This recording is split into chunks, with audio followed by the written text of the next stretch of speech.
Hello and welcome to Stretford Paddock. This is the Paddock Podcast properly this time. We've got Ronaldo and Jay here, and we are going to be talking about the big Ligt news. There's loads to talk about with Ligt. There's loads to talk about with Dan Ashworth as well, who finally, this deadlock has been broken with Newcastle. The impasse where he's been out gardening for the last 6 months, we have dealt with it. We may have a new transfer policy. Dan Ashworth is going to be obviously shaping a lot of things as far as United are concerned. We're going to learn about what he's like, what he will bring to Manchester United.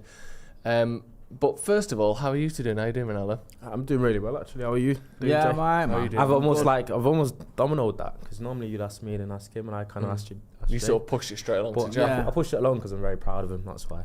Yeah, we'll mention it straight away. Jay's 10-year sober today. Yeah, man. Congratulations, mate. Thank really you, well man. done. You know what really I mean? impressive. I appreciate that. Thanks for all the messages I've had. Loads of people messaging me. I do appreciate it.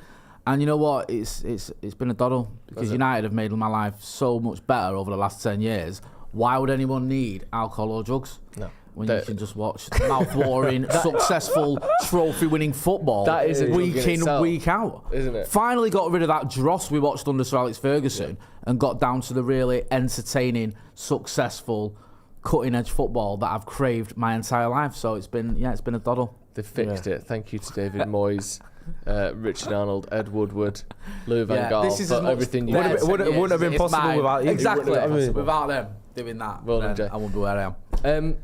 Let's talk about transfers. Love transfers, mate. I love them as well. We all I love them more them. than the actual football. Matthias de Ligt is a name that every football fan across Europe is aware of. Yeah. He's a wonder kid turned Juventus player, turned Bayern Munich player. He's been at some of the biggest clubs in the world. Yeah. He starts usually when he's fit for those clubs as well. There is some concern maybe about his injuries. We'll get into that. There is some concern maybe about the fact that this is the second big club that have been willing to sell him for one reason or another. He's only 24 years old. As it stands currently, United seem to have... we'll get into the specifics of what exactly has gone on in just a minute, but they seem to have agreed in principle anyway a deal with the player. Yeah. He seems to be keen to join. Bayern Munich seem to be willing to let him leave. Yeah. A 5-year deal has been spoken about. Yeah. Bayern supposedly want 50 million euros plus add-ons, according to Florian Plettenberg, for De Ligt. Okay. A fee that is, south certainly of what Everton seem to want for Branthwaite. Jay, I'll start with you. Yeah. What do you make of De Ligt, and what do you think to the idea of bringing him to Manchester United? I'm just glad we're finally moving away from this thing of let's just go and get a player that used to play for Erik ten Hag at Ajax. Yeah. Let's just go and get someone from the Dutch league. Nepotism. We've finally got past all that with a new regime at Ineos, and we're getting players from Bayern Munich. That's what we should be doing. Listen, I've not seen loads of De Ligt. I remember him when he was at Ajax. For me, and you can correct me, Ronnie, because you'll know far more now. He felt like the star of that almost, like one of the big names there that everyone was on about. That everyone was like, he's the guy. He's the one that's going to go on to bigger and better things. Went to Juve, I think he won a title there, but was it 3 years? Was he at Juve? Then he's gone to Bayern Munich. I always struggle with Bayern Munich to know what is fully going on there, because it's just a strange club to me. Like, I watch him sometimes and it's like, Kim Min-jae's the greatest centre-back we've got. Then all of a sudden he's out and it's Upamecano. Yeah, and it's Dyer's in there. You're like, why is Eric Dyer starting? And it's, well, actually, De Ligt is injured, but he's come back, but we're not starting him yet. Then he's back in the team. Then you hear, like, whenever we speak to people like Florian Plettenberg, when we've had him on the channel, he's sort of mentioned this politics that goes on with Bayern Munich. It's just a bit of an odd club. I remember when we bought Sabitzer and he was like, don't look too much into what goes on with him at Bayern Munich because it almost doesn't count. Yeah. Because it's just a weird club. Now, he didn't call it weird, but he tried to explain how it's not straightforward. And that's why it's difficult for me to sort of make a judgment on what has gone on at Bayern with De Ligt. He's a very good player with a very high ceiling. The injury thing does worry me slightly. I know you're saying his injury record isn't terrible, but it's not great. And I'm just worrying, are we getting him? Are they letting him go for a reason that is a bad reason for Manchester United? What do you think of him, Ronaldo? I think that's my main thing that I've looked at. I think, why are Bayern Munich willing to sell someone that has what seemingly seems like good pedigree? Captain Ajax at a very young age. He's played for Juve and he's played for Bayern Munich or before the age of 24. So there's a certain cachet that comes along with that. But then you think, why is Bayern Munich willing to sell him? And that is one of my major concerns. But like you said, sometimes Bayern can operate quite weirdly. And then you've got clubs like PSG that are similar. When players don't do well at PSG, like, is it them or is it the dysfunction of the club? I think that's the question we've got. I feel like United is even similar. Sometimes you get players leave here and do better elsewhere. But with De Ligt, I just felt underwhelmed by it because I know he'd come with, obviously he has an injury record recently that isn't great. I know it's not been a problem his whole career, but sometimes when that does niggle into your career at some point, it can like prolong, especially when it's muscle injuries that he has been suffering from. But it's also, I'm thinking of the kind of balance with De Ligt and Martinez for me as well, because I thought Varane was a perfect partner for Martinez, and there was a very solid and strong duo, and their attributes seem to mesh extremely well. Yeah, I agree with and that. then when you've got someone like Martinez, especially the way that we play, which is Ten Hag has us very quite like front foot and aggressive, and there's a lot of 1v1 defending, there's a lot of spaces, people are isolated quite a lot. And Martinez is the centre half that is usually quite front foot and aggressive in terms of he takes chances and he's very committed. Yeah. And then you've got someone like Varane who's a very cooler head, he's quick, so he can almost do the sweeping behind him and almost like protect him in a way. I think you need that type of player alongside Martinez, and I'm not sure De Ligt is that guy. I'm not saying he's like Maguire slow, but he isn't quick, is my thing. And he actually, one thing that De Ligt is very good at is he's very strong and assertive in his ground duels as well, similar to Martinez. But I don't know if he has the same kind of balance in terms of being able to recover behind him that we saw with Varane. And I don't know if that could be a bit of an issue, especially the way that Ten Hag likes to play. But because I'm not coming on here saying that De Ligt is a poor player, he just wouldn't be the centre half that I would choose, because I've got these little bit of doubts on how it will work and how it will mesh. Obviously, he's good on the ball, he's good in the air, he's very good in his ground duels and 1v1. But I think there's a certain aspect to his game where I thought would have liked a little bit more physicality from Martinez, his centre half partner, in terms of like pace and quickness and recovering, because I think that's very important. Not even just in the Premier League at the top level right now, but almost the way that I've seen Ten Hag play, because I think our defenders get exposed quite a lot in that way, and I'm not sure whether he might get exposed as well. And to be fair, for the price that I'm seeing in terms of 50 million euros, I wouldn't go over probably around 40 for him. But as euros, 40 million pounds. Right. Sorry, I'm not trying to be funny. As an alternative option to Branthwaite, yeah, who Everton are trying to extort us for, because I don't think Branthwaite is worth as much as what Everton are trying to ask. There's talk in there of like they want 70 million for. Yeah, for I don't Branthwaite. think. Good point. I think De Ligt is a better option than Branthwaite for me, especially for the price. But I still don't think it's like the signing that's gonna be like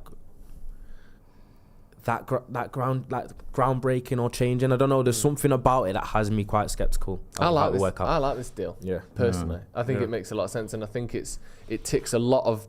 De Ligt ticks a lot more boxes than you can usually tick for 40 million quid. Yeah, because they're talking 50. They want 50 million euros plus add-ons, which is 42 million quid. So that's what they want. So maybe we can get them for a bit less, somewhere in the 40 million pound region.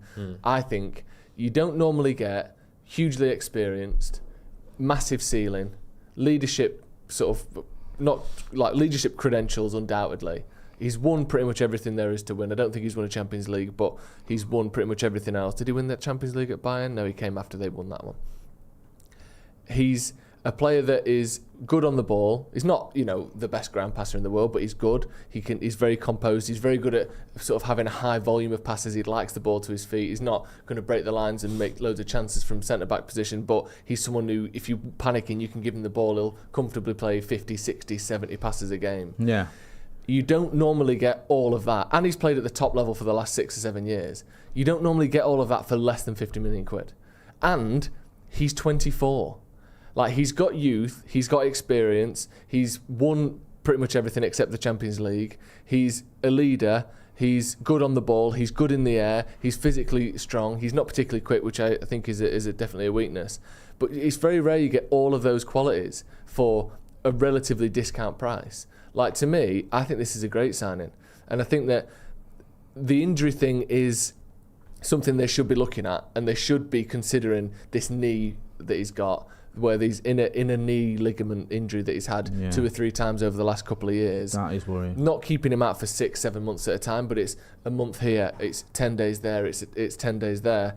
If we can get rid of that, if that's fixed and sorted now, maybe then we can sort of move past it. Because if you look at the number of games he's played in the last 5 or 6 years, it was 30 this year, which isn't very good at all. Is that in all competitions? All competitions. The season before that, it was 43. Season before that, 42, 36, 39, and then his last season at Ajax was 55.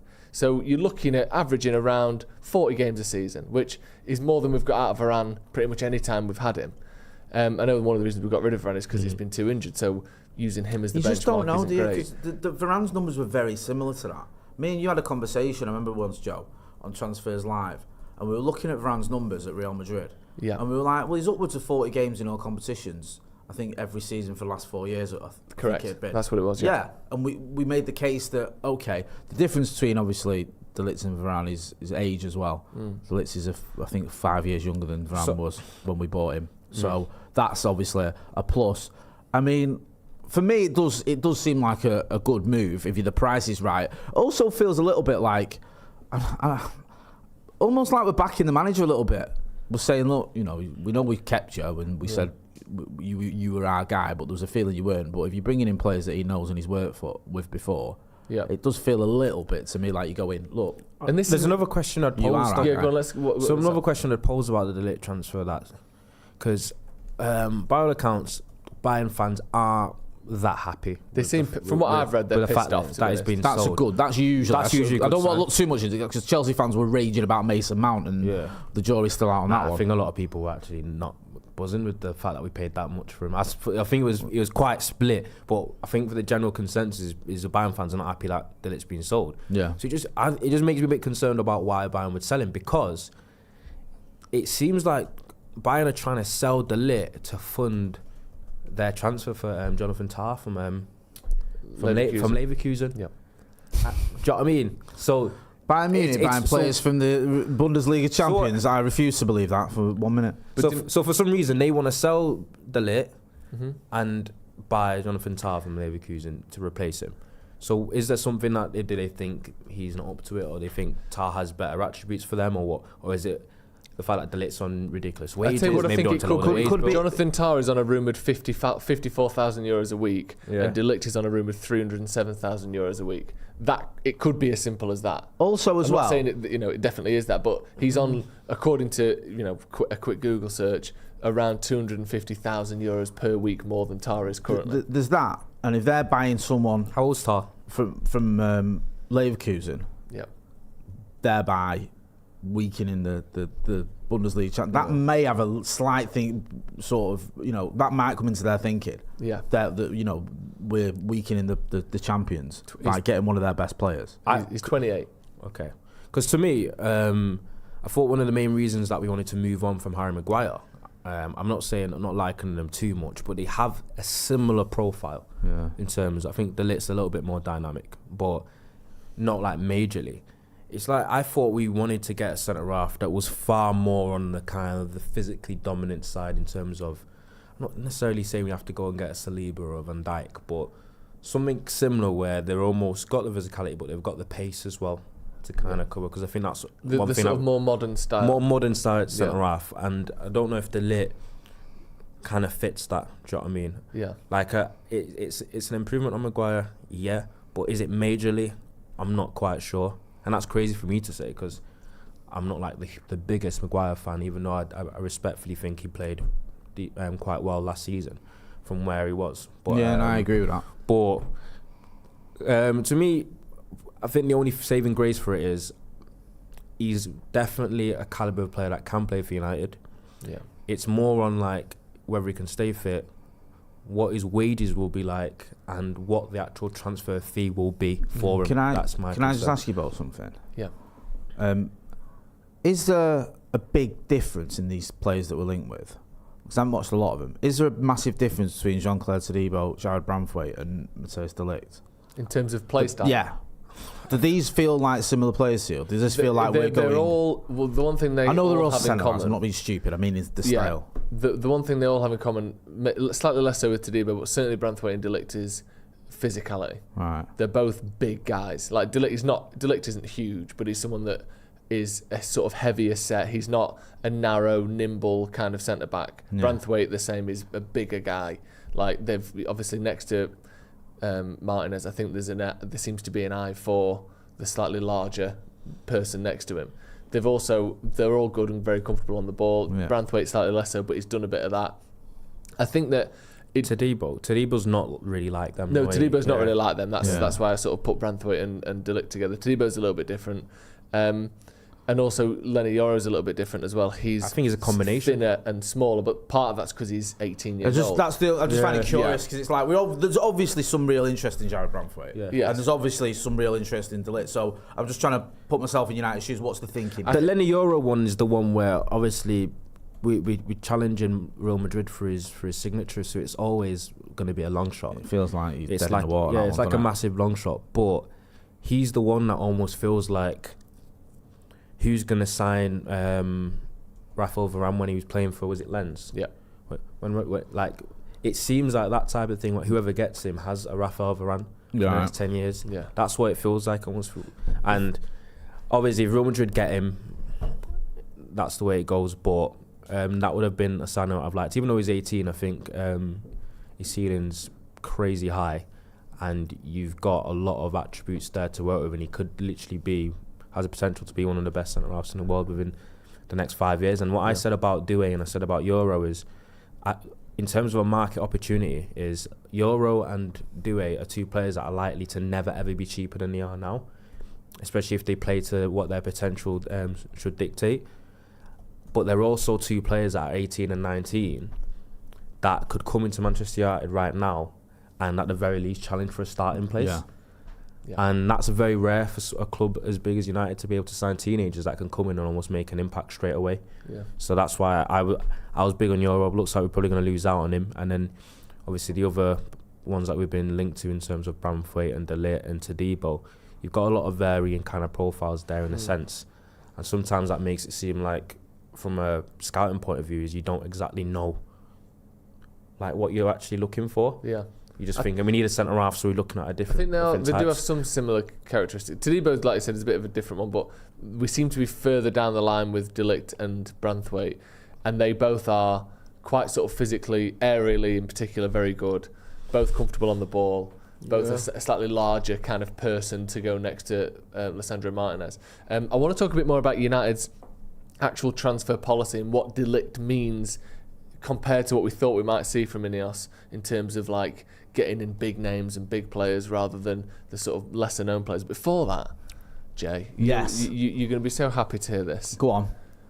Do you want your grooming routine to be a one and done deal? Do you want to just have a one-stop shop for your grooming needs? What, you mean everything at once? Yeah. Do you want to have a bag with everything you need to keep up the grooming of your nether regions? Do you want that all just put together? A pointless question because it's impossible. What do you mean? You can't have a one-stop shop for everything, for all your grooming needs. You need to do, you sort of, what's that?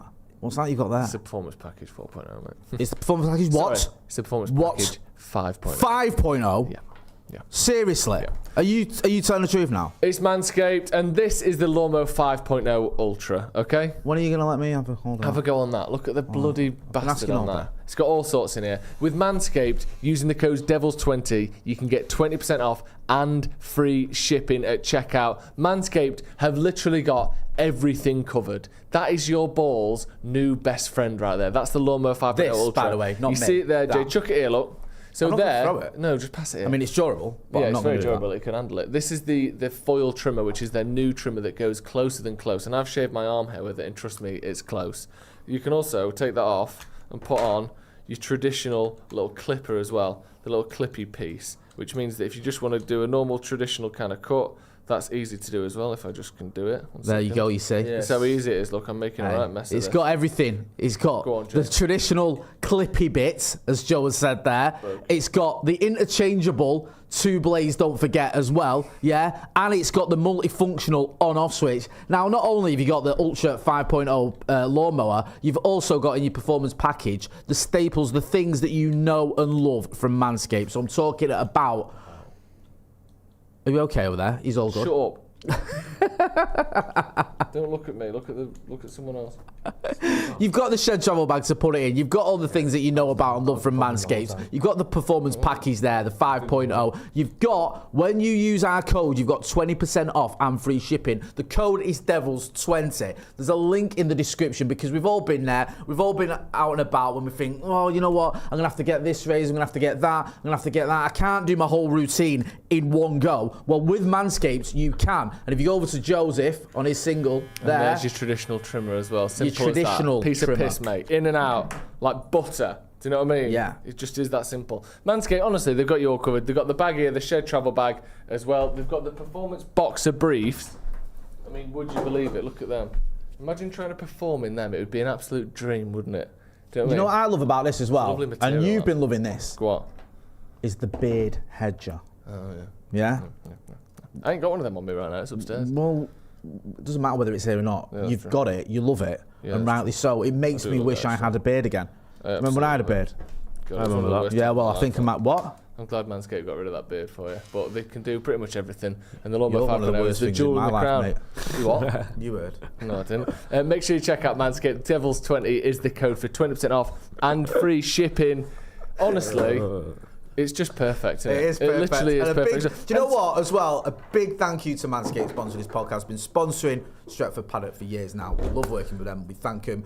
Go and check out the link in the description. 20% off, Devils20 and free shipping. One last thing that they don't brag about, which they should do, on the new ones as well, it's directly USB port into the back. So it's just USB-C. So if you've got a Samsung or if you've got a new iPhone, you don't have to sit it in a cradle. You just plug it straight in. So if you lose your cable, you can just use another one. That's Genuinely, so much more convenient. So much more convenient. Perfect. Convenience, Thank you to Manscaped convenience for is key. sponsoring the show. Man United's transfer policy, Ronaldo. I've seen you retweeting on social media this idea that Manchester United, by trying to sign a player like Matthias de Ligt, are kind of re-entering the world of the Ed Woodward. Who's the biggest name available? Who's the most famous person in the position we want to sign? Do you think that we're doing this if we try and sign de Ligt? And does that worry you if we are doing that? There's an essence to that, because that's what it feels like we have done. But I don't know for sure how long that Ineos have had de Ligt on their radar, but it does seem to be a name that has come out of nowhere when the Braithwaite kind of attempt at buying him seemed a little bit far-fetched, especially with the way that Everton are operating in their PSR and almost getting around it, where they almost don't have to sell Braithwaite for a cut price anymore. But it feels it a little bit, like we've pivoted to him. But the thing is, it's not the worst. It's not the worst pivot, because de Ligt is being touted at a bit of a cut price than you'd expect for someone that's 24, played at the club as he has, and had no decent season when he actually was available and did play. But it's just more being scarred by the whole used to play for Ten Hag, Dutch. Yeah, I mean, it does make me. It does feel like everything nervous, that we were meant to be moving away from. Like you said there, with the whole almost Galactico style approach, like big name, and like you saying right there, with the added other thing we were meant to be moving away from of signing players that had played under Eric Ten Hag or that he knew. There's nothing wrong with that, because obviously there was a lot of talented players there, but it does feel a bit like more of the same. I do. On the one hand, I tend to agree with that. I think the problem with United, and the thing that people are maybe slightly confusing is, one is the idea of United in the last 10 years haven't really signed anyone who was an under the radar kind of, I don't know much about him, who has gone on to be a massive success. No. We've not really done that at all. No. So there's a difference between making sure that we actually we haven't, have we? Even I think the closest to that I can think of is under the radar was Ander Herrera. Yeah, maybe. From Bilbao. Maybe. But even Herrera, he was brilliant against us. Yeah. And everyone was looking. Yeah. That team, that Bielsa team that came to Old Trafford and destroyed us, Yeah. basically just played us off the park. Like, I know there was other players in there that everyone was looking at, but he was one of them. Yeah. And so people want us to sign these hidden gems a bit more and not just sign like big names. It's not like necessarily Dimas hidden and gems. Lukaku's and stuff like that. But Yeah. that's the thing. What we need to do is start having some of them. Not only do that.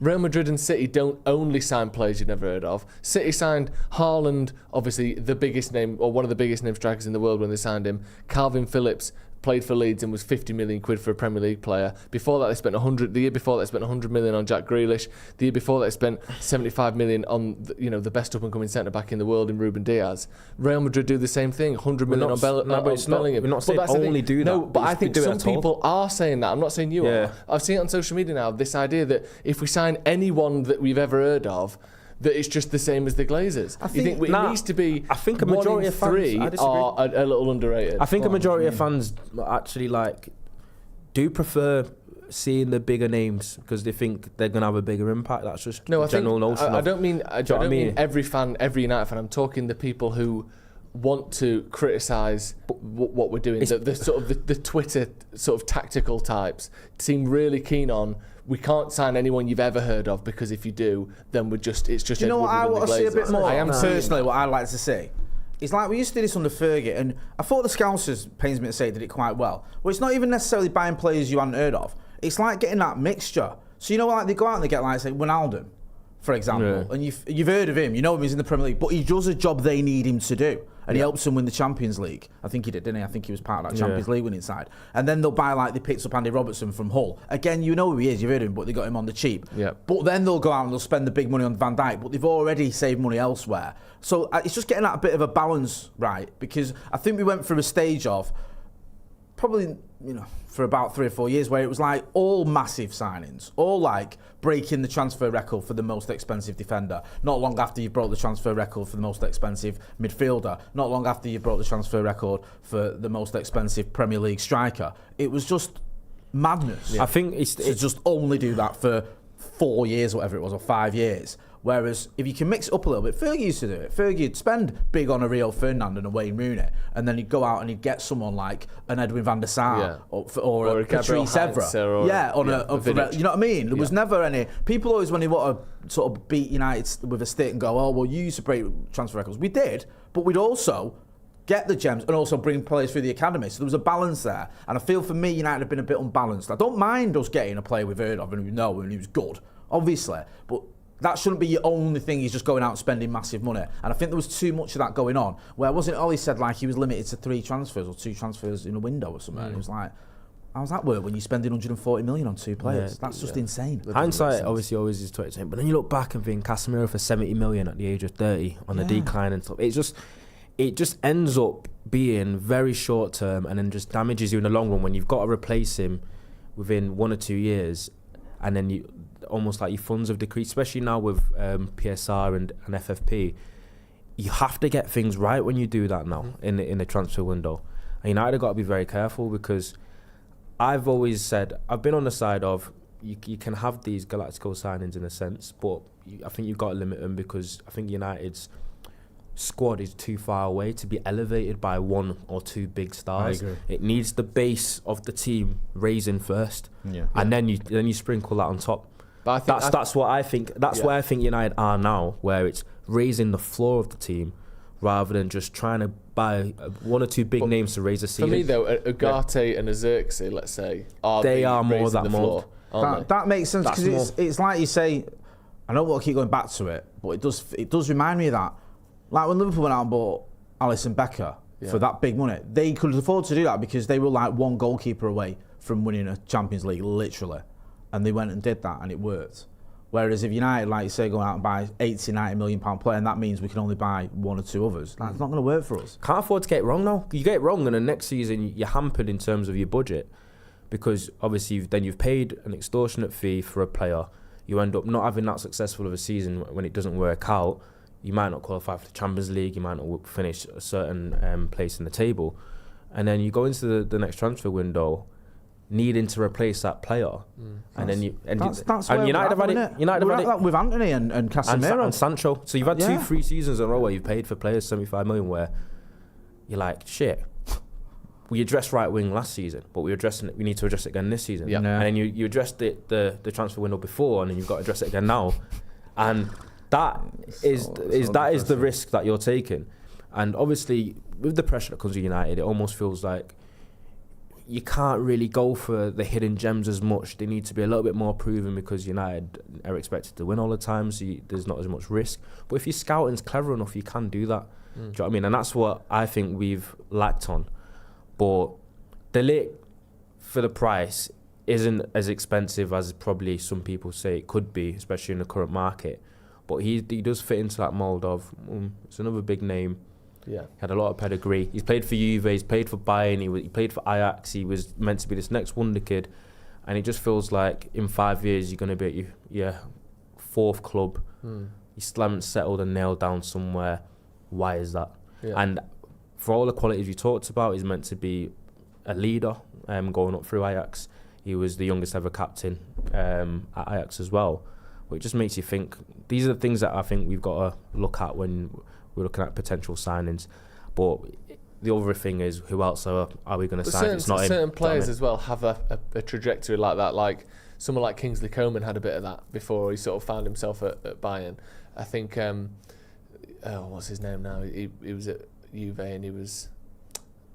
I can't remember his name. What position? I think he's a midfielder. I'll think of it in a second anyway. Some players have it where they kind of... João Cancelo, sorry. He was at Bayern, he was at Juve, then he went to City and it just clicked. I know that he's left again now. Oh, sorry, he was at Juve. But you'll sort of dip around from big club to big club and then eventually it works. And that can happen to players. And I think De Ligt is young enough and... That's true. United, though. I know United haven't got a track record with anyone. Record's not great for that. But the problem is, whoever we sign, you can't tell them we can prove to you that we're going to work. Who are the defenders, the centre backs that we're most likely to get, or that we're? I think it's Branthwaite, De Ligt, and Yoro are the ones we most. Yoro, you've mentioned. People have mentioned Lukumi as well from Bologna, but I'm not. Yeah. If it's Branthwaite for 50 million quid, let's just say for the sake of argument, or De Ligt for 40 million quid, who are you taking? De Ligt. Yeah. What about you, Joseph? De Ligt, definitely. Yeah, I think he's a better player. I don't know how hardball Everton are going with Branthwaite, but it does feel like they're not budging. And it doesn't feel like United are feeling. And I think we want to prove to everyone that we are willing to sort of cut our losses and move on. I do think they are. Speaking of moving on, let me get some comments before we talk about Dan Ashworth. Stephen Harris says Ronaldo Brown goes on the left wing and sits on the left. I know, we mixed it up again today. Sorry, we won't do that again. Akash K says, I have a theory. Bayern may be clearing the decks in terms of wages here to make space for Elise. De Ligt's wages will be a huge problem for Manchester United. I don't think we're going to give him any more than he's currently on, and if it is much more, I'd be very, very surprised, and I think it would be unwise to do so. I don't imagine that we'll be giving him anything more than sort of 250 grand a week. About 300,000 euros a week. Right. But the good thing is, for him and for maybe United, is I think in terms of take home after tax, you will pay less taxes in the UK, which means we might not have to give him as much for him to be getting a pay rise. In terms, you know what I mean? So we'll see. Akash Solomon said, De Ligt for 40 million euros or 40 million sounds decent if injury concerns can be ruled out. You can never rule it out. That's the problem with injuries. Although, as discussed on the pod before, neither De Ligt nor Ligt are particularly quick or athletic. That is definitely an issue for me. It's probably my biggest concern. I don't think he's particularly slow, but he's not like you mentioned, Saliba or Van Dijk or even in his Varane. Prime, or Varane. In his prime, or Branthwaite, for instance, like people who are genuinely recovery quick. He doesn't have that. Danny says De Ligt is very quick, always was. Injuries a worry. Chic Game says, congratulations, Jay, for 10 years sober. Love the show as always. Up the paddock. Thank you very much. Thank you, Chic Game. On the same note, with 10 likes as well on the super chat. Happy says, congratulations, Jay, for the 10 years. Much love and respect. And Shake says, happy 10 years, Jay. But since you are sober, United aren't top. Can someone get this man a drink, please? Just joking. Love from India. Thank you. Thank you. Let's move on to Dan Ashworth.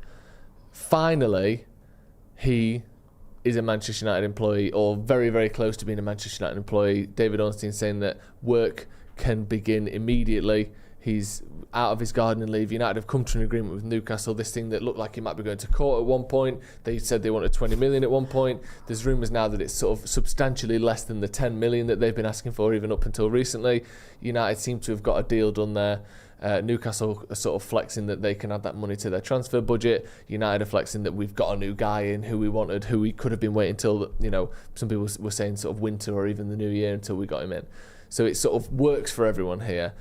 Dan Ashworth, United's new sporting director. Obviously, I'm going to go a little bit through his career, who he is for people who don't know. Obviously, everyone's heard the name now, but what is he? What has he done? So he was a non-league player in 2000. He retired and became the academy director at Peterborough United. He moved on to Cambridge United as the Centre of Excellence director between 2001 and 2004.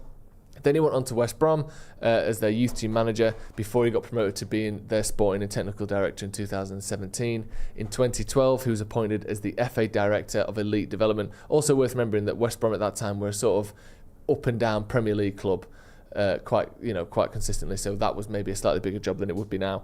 In 2012, he was appointed as the FA Director of Elite Development. He's one of the creators of the England DNA that we've seen over the last sort of decade or so, an elite player development plan which aims to help create winning senior teams in the men's and women's game. And you have to say, as much as people don't like Southgate, you look at what the women and the men have done in that time, it's been the most sustained, successful period other than 1966 in our international history. So, whether it's all up to him or not, it's, good coincidence. In 2018, he was approached by United to be the technical director, but took up the same role at Brighton instead. In February 2022, he joined Newcastle as sporting director, and now, obviously, July 1st, he has been announced by journalists that United have agreed to make him their new sporting director effective immediately. So that's his sort of a quick breakdown of his CV. Generally speaking, are you a fan, Ronaldo? Do you like the direction we're going with the sort of appointments above and around Ten Hag? Yeah, I've really liked it. I've heard really, really good things about Wilcox as well. Yeah. I heard he's doing a bit of a man. Like people are kind of blown away by him actually, in terms of how he comes across, his ideas, and he's going to be a pivotal part of what will help United move forward as well. And I'm hoping that Dan Ashworth is similar, but it's crazy what happens when you employ footballing people in footballing places. And I think between the likes of him, Barada and Wilcox, you've got a very, very good base there. See, the proof will be in the pudding. Don't want to jump the gun, we'll see what the results are. But I think there's a lot to be excited about, especially when you look at the track record of obviously how Omar did at Manchester City. Because whatever you want to say about how corrupt they are and an oil club, etc., they are in essence very well run, especially when it comes to the footballing boardroom of things.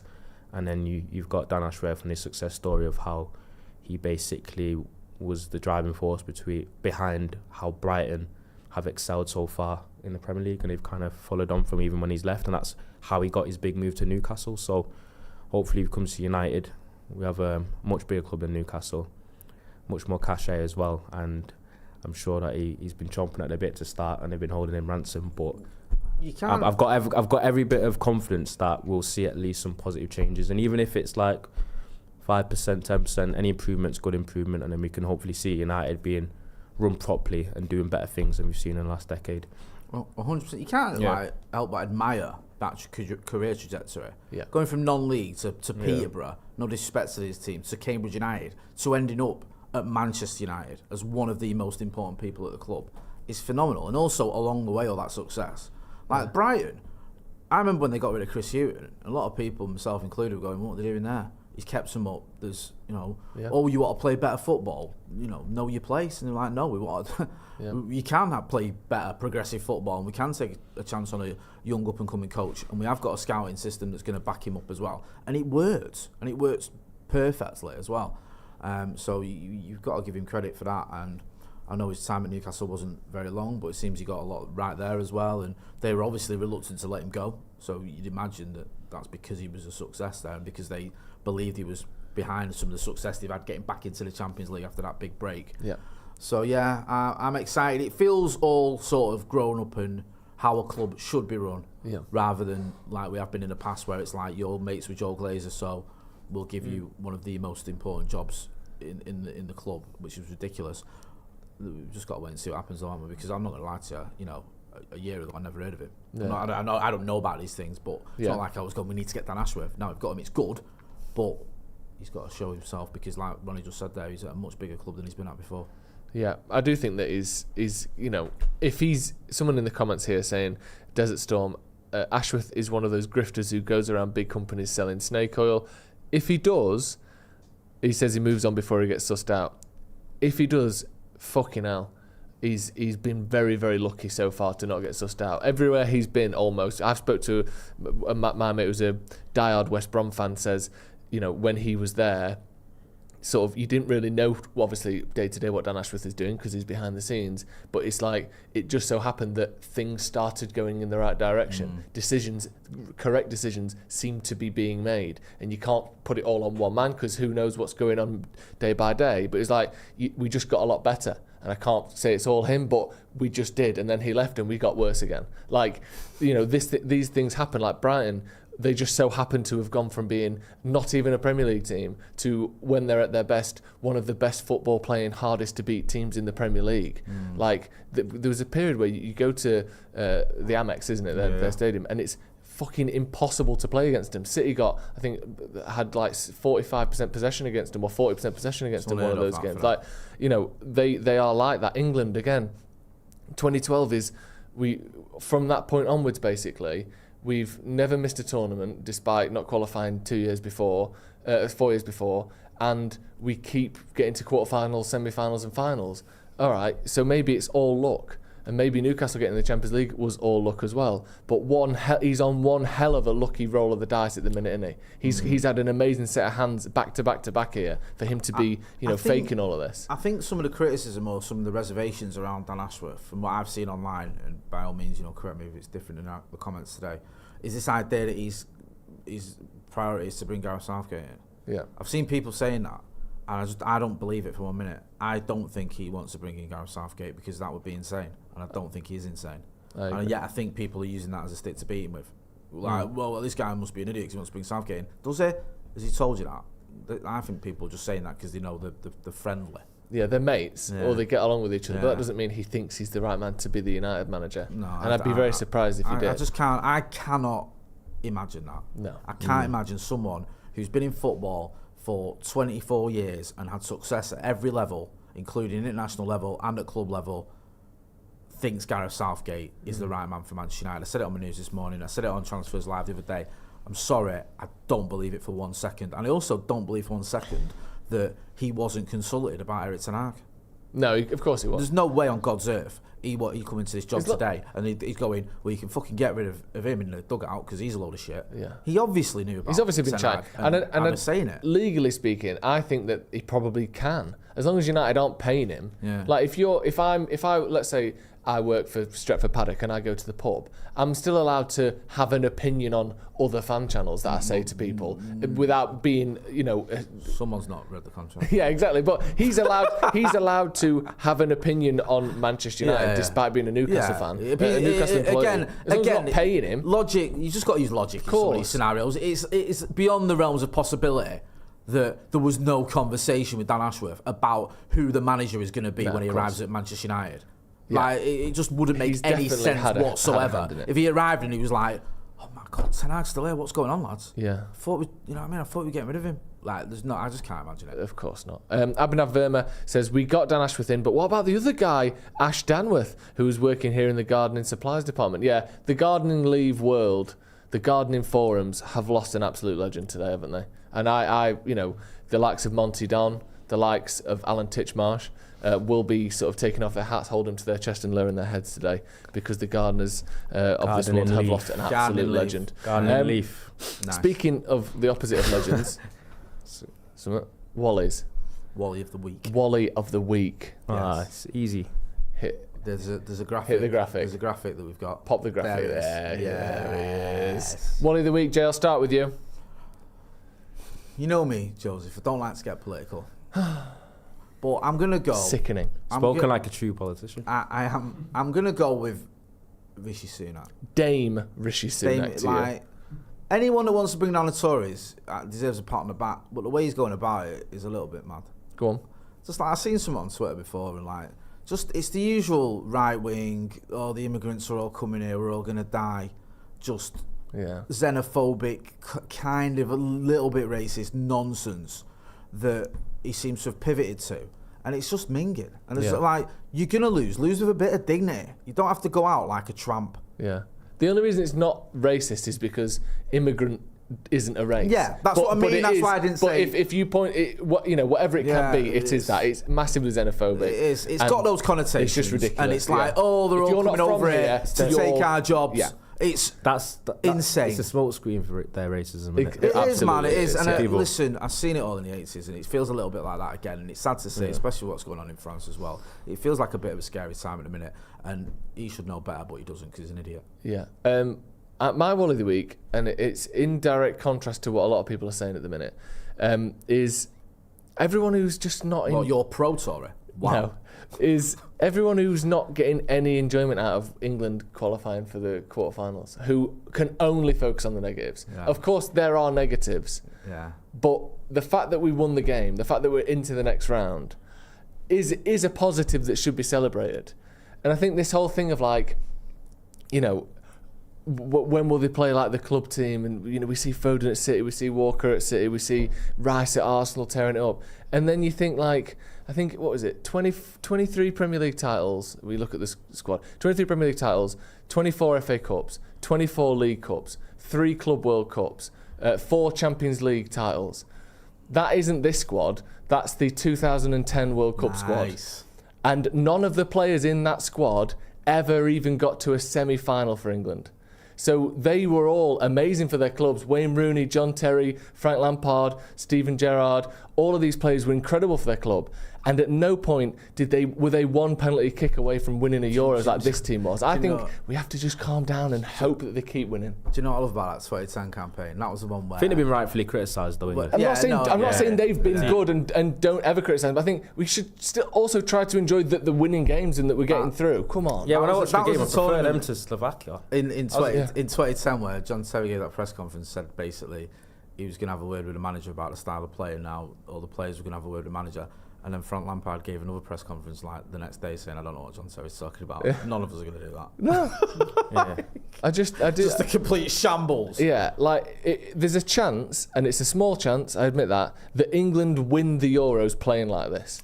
And it's tournament football, isn't it? It's tournament football. Greece, it can happen. 2004. Teams do it. But Saudi Arabia beat Argentina. Portugal finished third in their group in 2016. Didn't win a game by more than 1 goal all tournament. I think it took them 3 sets of penalties to win that tournament, or 2 sets of penalties, and extra time in the final. I tweeted, I think England will make the final. But I just think we're going to get to the final. I tweeted that because it feels like... Look at the route. Because of the route that England have, but also England have a team that can just play shit, and there's so many players that can just produce. There's a lot of moments players where as bad as England are playing, they can shit out an overhead kick at the end from Jude and stuff like that. That's what. Was it 2010 when Spain, despite having an amazing play, was it awful to watch? It was awful. I remember there was was it them? I think it was 2010. They had one tournament because they won 3 in a row, didn't they? 2 Euros with the World Cup in between. I think the World Cup was the one where they barely won a game. I was in South Africa. I remember. I think they might have even played Germany. And it was I think they won 1-0. It was painful to watch. I think England need to play better though, because I do say that, but I think if England play like that against Switzerland, they'll get beat. Yeah, but it's almost like United in the FA Cup. We dropped a 3-0 lead against Coventry, and if it weren't for VAR or even a lenient version of VAR that maybe we got on the day, we would have lost that game. We were terrible in every game except the Liverpool game and the City game. So England obviously have to step up at some point. Yeah. But what might happen here, and I'm not saying they will, they could easily get knocked out to Switzerland. They're a very good team. They've been better than we have. But what could happen is England could get to the final and we won't have enjoyed a single second of it. You think at some point you have to celebrate the win at least, not just immediately turn on the players and the fans. Like some of the stick Bellingham's been getting in the last 24 hours. It's too much. Yeah, Bellingham's got stick because he's come out his press conference and a little bit arrogant in terms of so what? Or the fans. You say so what? But so fans can respond to how they feel about how he because he came across like he you know what it is with Bellingham as well. Yeah. It's not just this, but it's a lot of different things. It's the arrogance and the things that also. Kobe Mainoo's got an army of Reds behind him. Trent Alexander-Arnold's got an army of Scousers behind him. Bellingham hasn't really got that. Yeah. Do you know what I mean? I know he's got Real Madrid fans or whatever, but it's not like it's the same thing. So they're not Spanish. They're not watching England. Yeah, so they're not. He's not got a sort of section who will pile on someone if they give him a 6 out of 10 rating. Where he's got the opposite, because Barcelona fans and Real Madrid fans are very tribal, and the rivalry is very strong. So anyone that plays for Real Madrid Barcelona fans fucking despise and hate, and vice versa. So you'll get the stick from all obviously English, but you'll also the Barca fans will pile on as well. You just need sometimes you need like someone who's got your back in the English media or the English fan bit, and he might be lacking a bit of that because no one really cares that much because he's not their guy. And I'm not saying his interviews have been perfect, but I just think like I just don't care. I'm not bothered. I don't know what I mean? Like I said want someone who's got a bit of an ego. And people will get like, Jay, I can't believe I'm not that fussed. No. If he wants to shut up a few moaning England fans, then that's up to him. I don't care. Yeah. I think the main thing we can take away from yesterday was the fact that Kobbie Mainoo was the best player on the pitch. He was, and just anyone who says anything else is an idiot. He was the best player. And just to clarify, I'm not saying don't criticise England or don't look at the weaknesses or don't point out the terrible performances, but do try a little bit to enjoy the wins. Like, and you know, it's not always just going to be a brilliant performance and win. Sometimes this is what you do in tournaments. It takes a bit of time, and sometimes you never get there, but you can still do well. You can still win it. Who's your Wally of the week? I think it's more off just not the one tournament. I think that's about 60 years of seeing it. I think that's what's leaking out of England fans. I think if England had any sort of success within the last 20 years and they had a tournament like this one, they'd have a little bit more leeway. Accept it. Do you know what I mean? But I think it's because England have just failed and underwhelmed so often. It's annoying as well.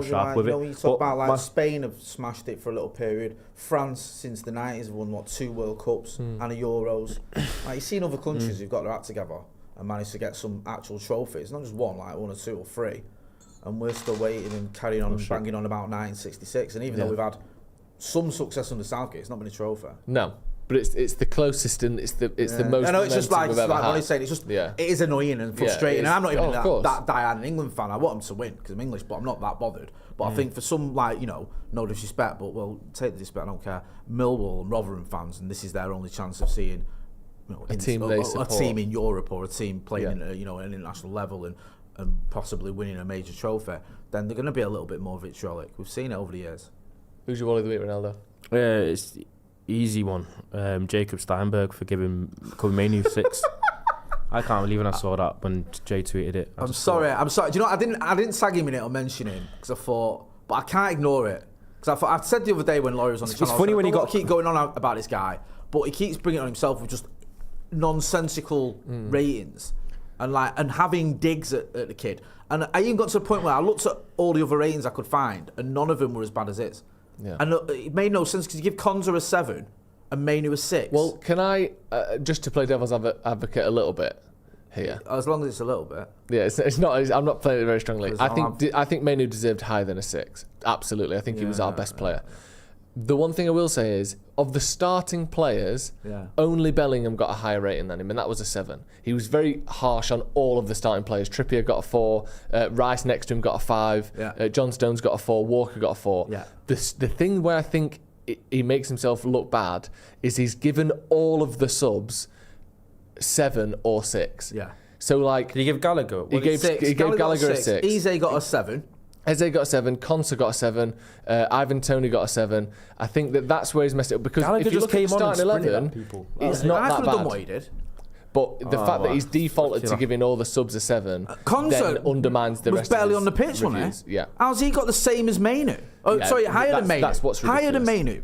Like, there's an agenda. Bellingham would have got the higher one because of his goal. And also, who's writing his ratings? My daughter. Like, he scored, give him a high rating.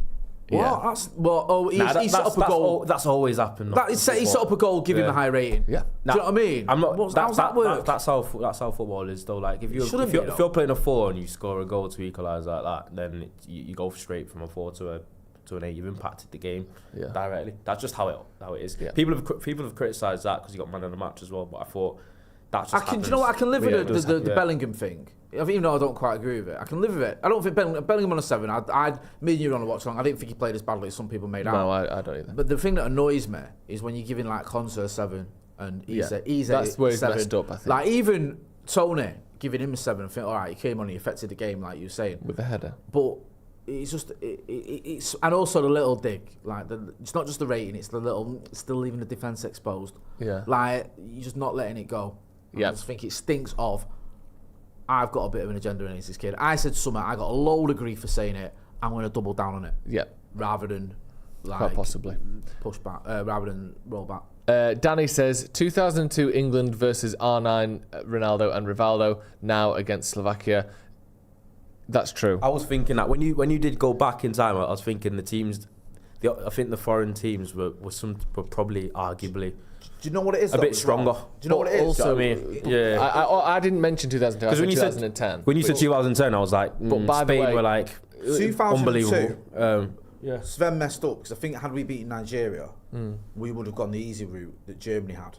Yeah. I think their most difficult opponent was Turkey. But because I think we drew with Nigeria, we went through. It was Denmark in the second round, or the round of 16, sorry. Yeah. And then it was Brazil, one of the greatest, arguably the greatest international team of all time. Yeah. So Germany had round of 16 Paraguay, quarterfinals USA, semi-finals South Korea. That would have. I think That was their run to the final. That would have been our run. I think had we not drawn with Nigeria, and I think Sven played it safe because I think after we beat Argentina with the Beckham penalty, if we drew Nigeria, we went through, and I think he changed it. And I don't disagree with that point, but I do also think we lost to Brazil and we did beat Slovakia. So yes. Just, I think one thing that you've got to say about Southgate, and it's not his fault or criticism, he is very lucky in his draws. He is. He's got no power over that. He's got no control. He's not tactically gone, here's what we're going to do. We're going to do this, and we'll end up with Slovakia, then Switzerland, and then possibly the Netherlands. Like, he's not worked that out. He's just been fortunate. He didn't work out that if he beat Tunisia and Panama and lost to Belgium, he'd end up with Colombia without James Rodriguez and then Sweden, and then he's in a semi-final. Yeah. It's just the look of the draw, and it's favoured him. And he's had that almost every tournament, so he's just a lucky guy, man. He is. Right, that's going to be all from us. Thank you for watching the Paddock Podcast. Thank you, Ronaldo. Thank you, Jay. I think it's Germany, Belgium, France, Belgium now, isn't it, as well? So we'll be chatting about Thanks that. Thanks to Manscaped as well. Thank you to Manscaped for sponsoring the show. Again, use the code DEVILS20 at checkout to get 20% off and free shipping at manscaped.com. And we'll see you in a bit.